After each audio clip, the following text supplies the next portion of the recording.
नमस्कार दोस्तों, मैं रजनीश कुमार पांडे आप सभी का हार्दिक स्वागत करता हूं आपके अपने YouTube चैनल प्रैक्टिस मूक पर। कैसे हैं आप सभी लोग? आशा नहीं बल्कि पूरा विश्वास है कि बहुत अच्छे होंगे और खूब मन लगाकर पढ़ाई कर रहे होंगे।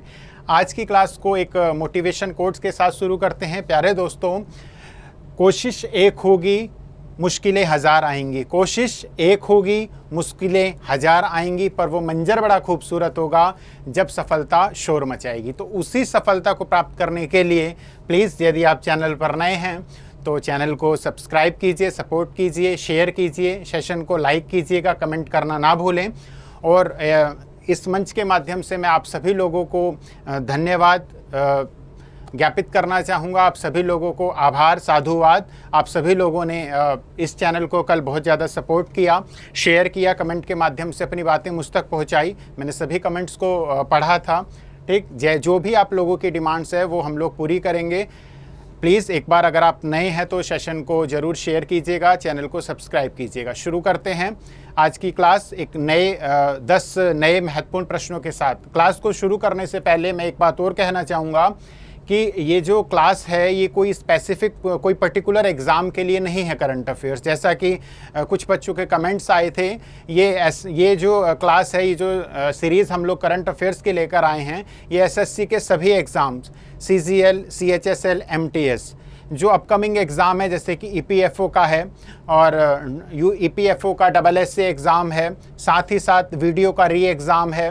मतलब जो भी एग्ज़ाम आ रहे हैं, जैसे कि अगर मैं आपसे बात करूं, छोटे से एग्ज़ाम ग्रुप डी से लेकर और यूपीएससी तक के सभी एग्ज़ाम को ये सेशन कवर करने वाला है। जैसे कि अगर मैं बात करूं तो आप लोग को जब मैं ऑन स्क्रीन डिटेल्ड इसका एनालिसिस कराता हूं तो देख सकते हो, उस एनालिसिस से यूपीएससी तक के एग्जामिनर क्वेश्चन को फ्रेम कर सकते हैं। तो यदि इस तरीके का डाउट आप लोगों के मन में है कि ये करंट अफेयर्स किसी पर्टिकुलर एग्ज़ाम के लिए है, तो नहीं। या आप जिस भी कॉम्पिटिटिव एग्ज़ाम की प्रिपरेशन कर रहे हैं, आप जिस भी सरकारी सेवा की तैयारी कर रहे हैं, आप सभी के लिए ये करंट अफेयर्स की सीरीज़ बहुत ज़्यादा इंपॉर्टेंट होने वाली है।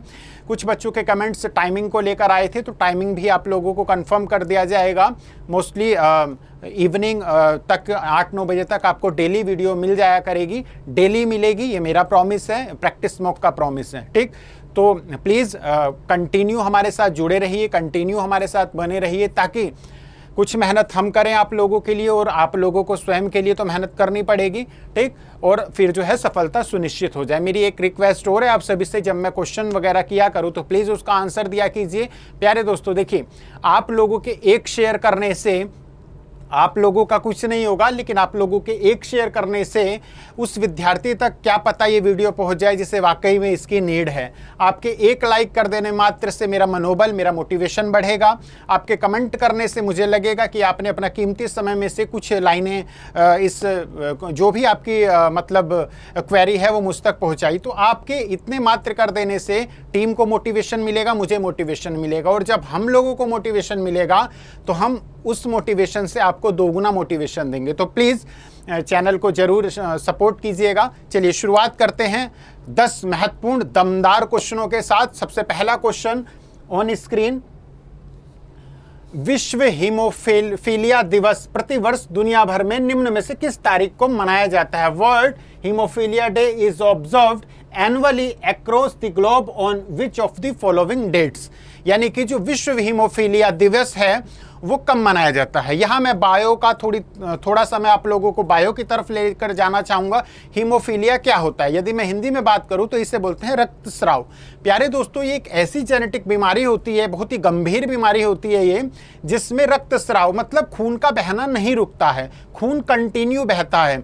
और मतलब कि यदि कोई व्यक्ति जो हीमोफीलिया नामक बीमारी से ग्रसित है, तो उसको अगर मामूली चोट भी लग जाए तो उसका खून कंटिन्यू बहेगा, क्योंकि उसके अंदर जो खून का थक्का बनाने वाले जो प्रोटीन होते हैं वो नहीं होते हैं। मतलब उसका शरीर जो है खून को बहने से रोकने में सक्षम नहीं हो पाता। तो हीमोफीलिया वो होता है।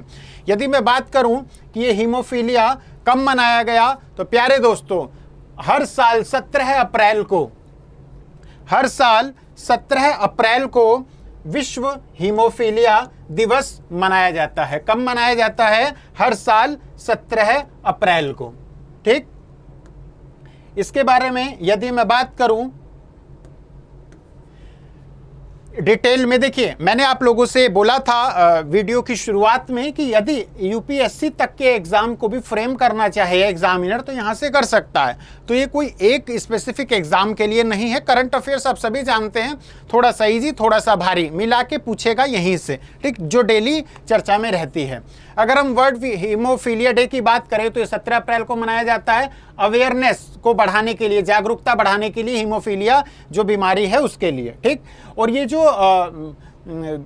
डे मनाया जाता है ये वर्ल्ड फेडरेशन ऑफ हीमोफीलिया के द्वारा मनाया जाता है। किसकी याद में, किसकी बर्थ एनिवर्सरी पर? फ्रैंक स्कैनाबेल की, जो कि फाउंडर थे वर्ल्ड फेडरेशन ऑफ हीमोफीलिया के।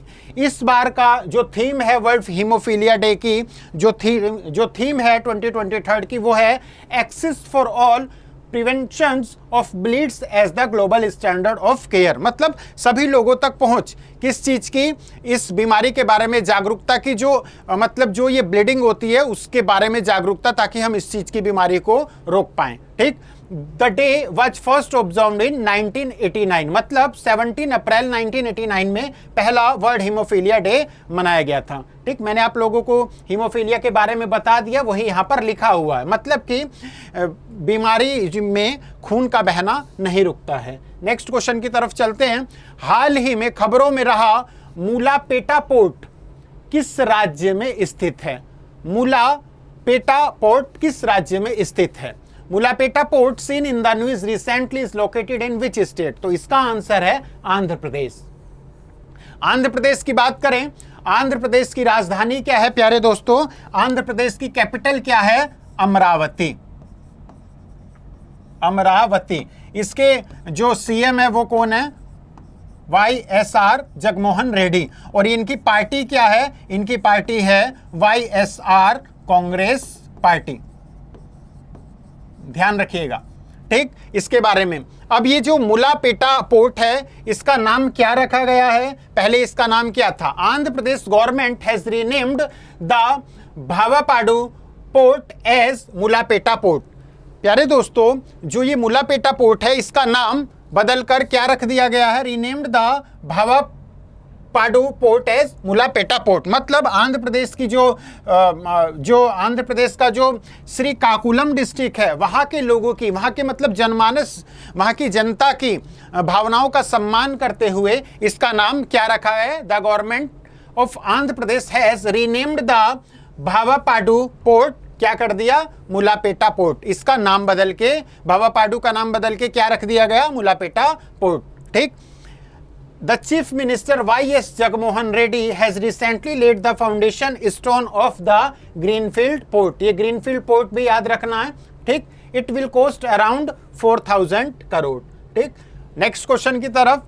विच country has recently April 23 tested an underwater nuclear attack drone HAL-2, यानी कि हाल ही में अप्रैल 2023 में किस देश ने पानी के अंदर परमाणु हमला करने वाले ड्रोन HAL-2 का परीक्षण किया है? देखिए, इस तरीके की बातें जब भी होती हैं, जब भी इस तरीके के प्रश्नों की बात होती है, मतलब परमाणु हमला वगैरह इसमें, तो हमें सबसे ज्यादा उग्र कौन सा देश याद आता है? North Korea, Jim Yong Kang जो भी है, ठीक है ना। हमें सबसे पहले किसकी छवि याद आ जाती है? उसी की। सबसे ज्यादा परमाणु हमला वगैरह, धमकी देना, ये सारी चीजें नॉर्थ कोरिया। यहां मैं आप लोगों को बात बताता हूं, नॉर्थ कोरिया की जो कैपिटल है वो है प्योंगयांग, ठीक। साथ ही साथ साउथ कोरिया जो कि इसी का पड़ोसी देश है और इन दोनों में मोस्टली हमेशा लड़ाई झगड़ा रहता है। साउथ कोरिया की कैपिटल को कैसे याद रखेंगे? इसकी कैपिटल है सियोल। तो S से साउथ कोरिया, S से सियोल, तो ये भी एक एडिशनल इंफॉर्मेशन है, याद रखिएगा। अब देखिए किस यहाँ पे एक चीज देखिएगा, एग्जामिनर कैसे मतलब प्रश्न इजी होते हैं लेकिन वो इल्जा देता है, वो मतलब हमें कंफ्यूज कर देता है ऑप्शन को लेकर। देखिए, पाकिस्तान परमाणु हमला पूछा, पाकिस्तान दे दिया, इजराइल दे दिया, यहाँ पे बच्चे कंफ्यूज। लेकिन अगर कोई थोड़ा सा दिमाग लगाएगा तो नॉर्थ कोरिया तक मतलब आंसर तक पहुंच जाएगा। North Korea has tested an underwater nuclear attack drone HAL-2। अब एक चीज और याद रखिएगा, अगर इसके नाम के आगे 2 लगा हुआ है इसका मतलब 1 हो चुका है। तो इसका जो पहला जो परीक्षण था, जो टेस्ट था, वो HAL-1 के नाम से था। तो हाल ही में इसने HAL-2 को रिसेंटली क्या किया है? लॉन्च किया, मतलब टेस्ट किया। North Korea has tested its second underwater, देखिए लिखा भी हुआ है second underwater nuclear attack drone Haeil two which notably had the ability to unleash a radioactive tsunami. ठीक, इसके साथ साथ याद रखिएगा नॉर्थ कोरिया किस कॉन्टिनेंट में पड़ता है, एशिया। एशिया की अगर मैं बात करूं, ये मान लीजिए एशिया है, तो यहाँ पे Japan, south Korea, north Korea मतलब इस साइड में पड़ता है। एशिया की अगर मैं बात करूं, नॉर्थ, साउथ, ईस्ट, वेस्ट, तो ये मतलब किधर पड़ेगा, ईस्ट में पड़ेगा इसकी लोकेशन। ठीक, कैपिटल इसकी प्योंगयांग है और करेंसी इसमें क्या चलता है, नॉर्थ कोरिया वॉन। अगले क्वेश्चन की तरफ बढ़ते हैं। हाल ही में केन्या ने, मतलब recently Kenya has launched its first operational satellite into orbit by a SpaceX rocket. What is the name of the satellite? मतलब जो केन्या ने स्पेसएक्स रॉकेट द्वारा अपना पहला परिचालन उपग्रह कक्षा में लॉन्च किया है, उपग्रह का नाम क्या है? ठीक, तो याद रखिएगा सबसे पहले एक प्रश्न आप लोगों के लिए, जो स्पेस एक्स कंपनी है उसका मालिक कौन है, यह आप लोगों को कमेंट के माध्यम से मुझे बताना है। अब देखिए यहाँ पे केन्या का जो केन्या की जो एजेंसी है, जैसे कि हमारा इसरो हो गया, ठीक, अमेरिका की नासा हो गई, ऐसे ही जो केन्या की है, केन्या की स्पेस का नाम, मतलब एजेंसी का नाम है केन्या स्पेस एजेंसी। लेकिन इसने स्पेस एक्स रॉकेट के द्वारा मतलब ये जो है कक्षा में स्थापित किया है, तो उसका नाम है ताइफा 1। क्या नाम है? ताइफा 1। देखिए, Kenya has successfully launched its first operational satellite recently. Kenya has successfully launched its first Earth observation satellite named Taifa 1 using a SpaceX Falcon 9 rocket, important, from Vandenberg base in California, USA. The satellite is designed to gather environmental and agricultural data such as flood, drought, सूखा, wildfire, forest, urbanisation, इन सबको लेने के लिए manage, मतलब disaster को manage करने के लिए इस पे ये जो है निगरानी रखेगा। बात करें केन्या की, तो ये अफ्रीका में पड़ता है। केन्या जो है वो अफ्रीकी कॉन्टिनेंट में पड़ता है। कैपिटल इसकी नैरोबी है और करेंसी इसकी केन्या शिलिंग है। प्रेसिडेंट इसके विलियम रूतो है। ठीक, केन्या के बारे में ये एडिशनल इंफॉर्मेशन आप तक पहुंचाई मैंने। प्यारे दोस्तों, प्लीज़ यदि आप हमारे जो भी नए व्यूवर्स हैं या जो पुराने व्यूवर्स हैं, प्लीज़ सेशन को शेयर कर दीजिएगा, लाइक कीजिएगा, कमेंट जरूर कीजिएगा, ठीक, सपोर्ट कीजिएगा कुल मिला के। बढ़ते हैं अगले क्वेश्चन की तरफ। Recently China has successfully launched the Fengyun 3G satellite into space to monitor which of the following. हाल ही में चीन ने निम्न में से किसकी निगरानी के लिए फैंगियन 3G उपग्रह को अंतरिक्ष में सफलतापूर्वक लॉन्च किया? अब देखिए एग्जामिनर, हम लोग या हमारी जो टीम है वो इस क्वेश्चन को फ्रेम इस तरीके से करती है ताकि आपको कंफ्यूज भी किया जाए ऑप्शन में।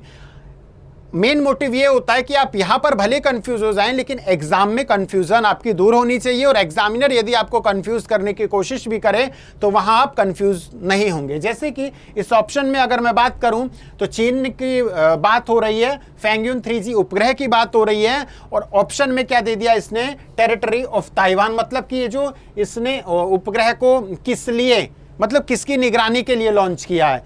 ताइवान के लिए, हैवी रेनफॉल्स के लिए, ग्राउंड रिसोर्सेज एंड मैपिंग के लिए, या स्पेस डेब्रिस के लिए। तो इन दोनों को तो मतलब हम लोग कह सकते हैं कि नहीं, ये नहीं होगा। हम लोगों को ऑप्शन में सबसे ज़्यादा कन्फ्यूज़न होगा ये। और हमें पता हाल ही में जो चाइना और ताइवान के बीच में जो बातें चल रही हैं, तनातनी जो विवाद की स्थिति चल रही है, वो किसी से भी छुपा नहीं है। इंटरनेशनल मीडिया कंटिन्यूस कवरेज को कर रही है। तो और ऑप्शन में सबसे पहले क्या दिया है, ए, यानी कि 50% बच्चे बिना नीचे गए इसमें लगा देंगे। मान लीजिए एग्जाम में इस तरीके का प्रश्न आ जाए, आपने कभी नहीं पढ़ा, तो आप कैसे पकड़ोगे कि यही होगा? लेकिन इसका उत्तर ये नहीं है। उसने जो हैवी रेनफॉल्स हैं, ठीक, उसके लिए इस फैंगियन 3G उपग्रह को लॉन्च किया है। लेकिन 50% बच्चे क्या लगाएंगे, टेरिटरी ऑफ ताइवान, यानी कि ताइवान की निगरानी में। तो इस तरीके के प्रश्नों को विशेष ध्यान देने की जरूरत है। ठीक, इसका थोड़ा सा हम डिटेल पढ़ेंगे। China has successfully launched the Fengyun 3G satellite recently. ठीक, ये 4B रॉकेट के द्वारा इसे जो है Jiuquan satellite launch centre north west China Gansu province से छोड़ा गया था। ठीक, और ये किस लिए है? ये हैवी रेनफॉल्स को मतलब मॉनिटर करने के लिए है ये। ठीक है, the satellite has a life span of 6 year. ठीक, एडिशनल इंफॉर्मेशन, सभी को पता है चाइना एशिया जो महाद्वीप है, जो एशिया कॉन्टिनेंट है, उसका सबसे बड़ा देश है। ठीक, चाइना। कैपिटल उसकी बीजिंग है, करेंसी उसकी युआन है और प्रेसिडेंट शी जिनपिंग। अगले क्वेश्चन की तरफ बढ़ते हैं। इन अप्रैल 23 the union minister of home affairs Amit Shah has presented the Maharashtra Bhushan award for 2022। मतलब अप्रैल में केंद्रीय गृह मंत्री अमित शाह ने 2022 के लिए किसे महाराष्ट्र भूषण पुरस्कार प्रदान किया। देखिए, महाराष्ट्र का सबसे सर्वोच्च पुरस्कार है ये महाराष्ट्र भूषण पुरस्कार, महाराष्ट्र भूषण अवार्ड। तो ये मतलब किसे दिया गया है, तो ये मिला है अप्पा साहेब धर्माधिकारी को। ठीक, एक सोशल वर्कर हैं ये। ठीक, 2022 का महाराष्ट्र भूषण अवार्ड अप्पा साहेब धर्माधिकारी को मिला है। ठीक है, एक सोशल वर्कर हैं ये। ठीक, महाराष्ट्र भूषण के बारे में बात करें, इस पुरस्कार के बारे में, तो हाईएस्ट सिविलियन अवार्ड है ये, जो कि गवर्नमेंट ऑफ महाराष्ट्र के द्वारा दिया जाता है। 1995 में एस्टैब्लिश हुआ था। उसमें जो है, जो लोग, ये अवार्ड उन लोगों को दिया जाता है जो कि मतलब समाज में अच्छा कुछ मतलब कंट्रीब्यूट करते हैं।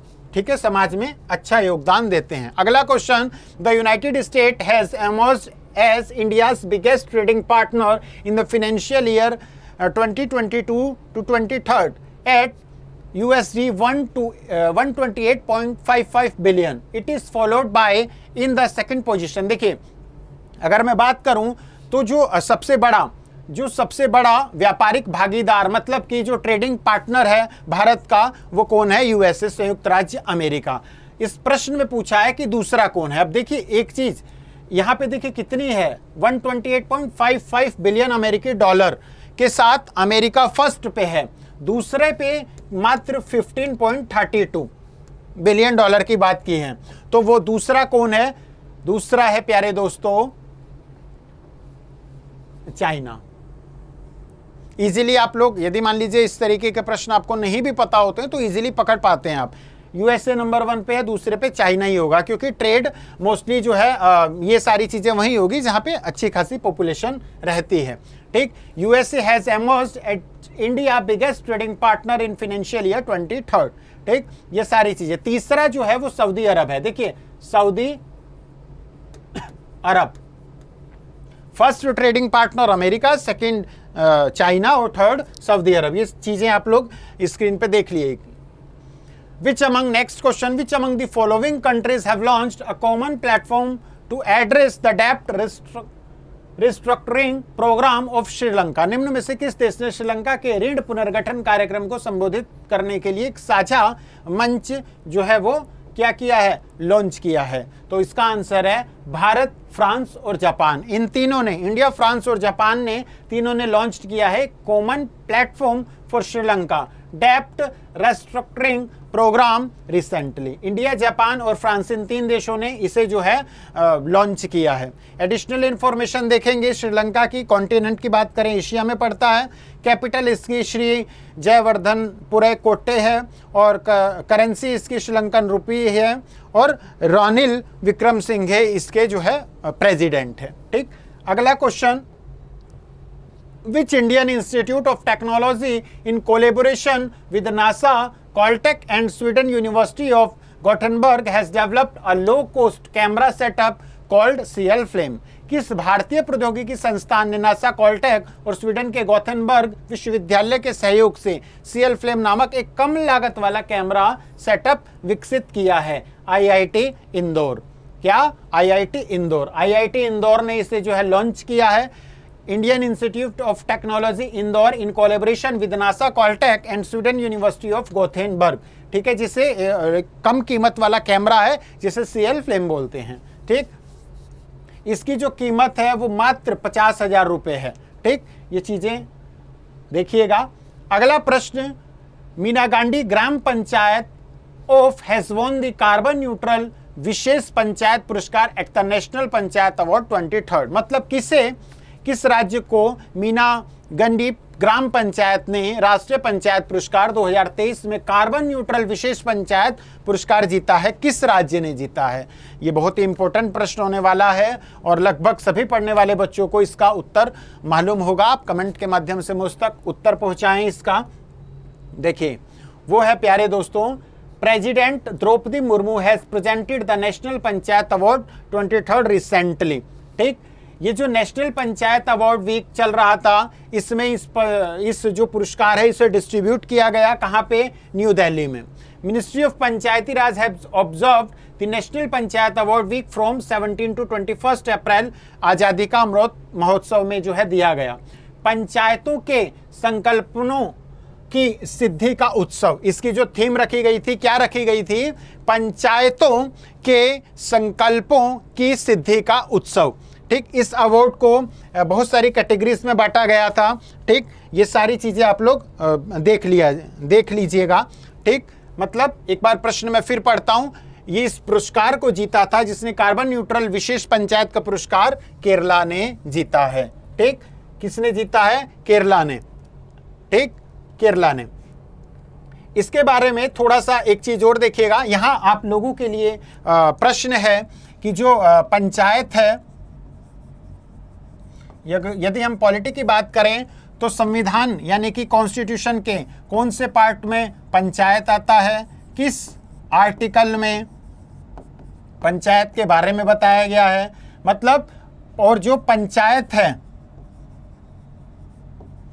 वो कितने सब्जेक्ट हैं उसमें, कितने सब्जेक्ट हैं उसमें, साथ मैंने आप लोगों से क्या प्रश्न पूछा, ये आप लोगों का होमवर्क है। आप लोग जब भी वीडियो को कंप्लीट करेंगे मुझे प्लीज इसका आंसर जरूर बताइएगा। इसका आंसर मैं कल की क्लास में बताऊंगा। आप लोगों को बताना है कि पंचायत संविधान के मतलब कॉन्स्टिट्यूशन के कौन से पार्ट में है, पंचायत को कौन से आर्टिकल में पंचायत के बारे में बात की गई है, पंचायत में कितने सब्जेक्ट हैं, साथ ही साथ पंचायत को जो ऐड किया गया था मतलब वो कौन से कॉन्स्टिट्यूशनल अमेंडमेंट के द्वारा इसे जो है कॉन्स्टिट्यूशनली बनाया गया था। ठीक, तो आज के जो भी आपने प्रश्न ऑन स्क्रीन देखे 10 महत्वपूर्ण प्रश्न, आप भी खुद आइडिया लगाइएगा ये प्रश्न कितने इंपॉर्टेंट होने वाले हैं, वो हमने आज के सेशन में किया। ठीक, प्लीज ये वीडियो कंटिन्यू आएगा, बिना किसी डाउट के, बिना किसी संशय के आप जुड़े रहिए चैनल के साथ। कंटिन्यू आपको ऐसे महत्वपूर्ण प्रश्न मिलेंगे जो हाल ही में चर्चा में हैं, वो तो मिलेंगे, जो पीछे आप 10-15 दिन के भूल गए हैं वो भी हम इस बैच के माध्यम से कराएंगे। तो यदि आप चैनल पर नए हैं तो प्लीज़ चैनल को सपोर्ट कीजिएगा, सब्सक्राइब कीजिएगा। जो भी नए व्यूवर्स हैं जो आज इस सीरीज को देख रहे हैं वो प्लीज़ अपने दोस्तों के साथ शेयर जरूर कीजिएगा। मिलते हैं कल इसी टाइम, कल पुनः भेंट होगी। तब तक के लिए खूब मन लगाकर पढ़ाई करते रहिएगा। कल पुनः मुलाकात होगी, तब तक के लिए जय हिंद, जय भारत।